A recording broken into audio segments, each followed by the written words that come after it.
ইরানের শোকের ছায়া এখনো কাটেনি। শীর্ষ সামরিক আর নিরাপত্তা কর্মকর্তাদের হত্যাকাণ্ডে তেহরানে চলছে শোক ও ক্ষোভের মিছিল।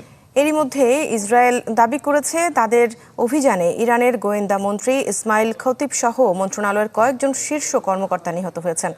আর এই হত্যাকাণ্ডের চূড়ান্ত প্রতিশোধের হুঁশিয়ারি দিয়েছে তেহরান। আমি ভরসা রাখি হিরন স্মার্ট ওয়াটার পিউরিফায়ারে।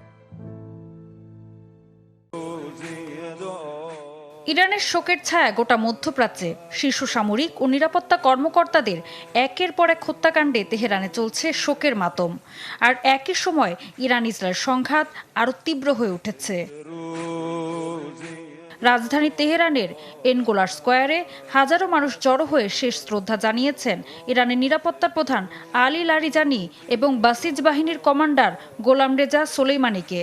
এরই মধ্যে ইসরায়েল দাবি করেছে রাতের অভিযানে ইরানের গোয়েন্দা মন্ত্রী ইসমাইল খতিব এবং গোয়েন্দা মন্ত্রণালয়ের আরও কয়েকজন শীর্ষ কর্মকর্তা নিহত হয়েছেন, যদিও এ বিষয়ে এখনও কোনো আনুষ্ঠানিক প্রতিক্রিয়া জানায়নি তেহরান।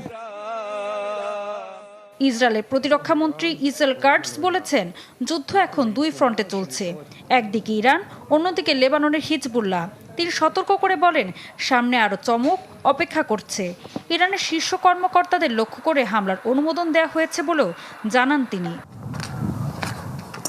জবাবে ইসরায়েলের দিকে নতুন করে ক্ষেপণাস্ত্র ও ড্রোন হামলা চালিয়েছে ইরান।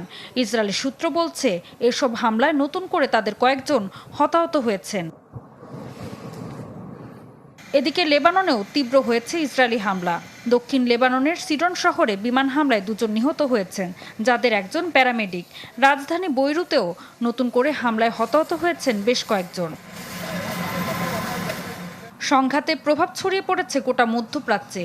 ইরাকের বাগদাদে মার্কিন দূতাবাস লক্ষ্য করে ড্রোন হামলা হয়েছে। একই সাথে বাহরাইন জানিয়েছে, সংঘাত শুরুর পর থেকে তারা ইরানের ছোড়া ১০০টি ক্ষেপণাস্ত্র ও ২৩৪টি ড্রোন ভূপাতিত করেছে। অন্যদিকে হরমুজ প্রণালীতে সামরিক অভিযানে ট্রাম্পের ডাকে সাড়া না দেয়ায় পশ্চিমা সামরিক জোট ন্যাটোর ওপর ক্ষোভ ঝেড়েছেন মার্কিন প্রেসিডেন্ট। জানান, যুক্তরাষ্ট্রকে সহায়তা না করে ন্যাটো খুবই বোকামি করছে। ঋতু সাহা, চ্যানেল 24।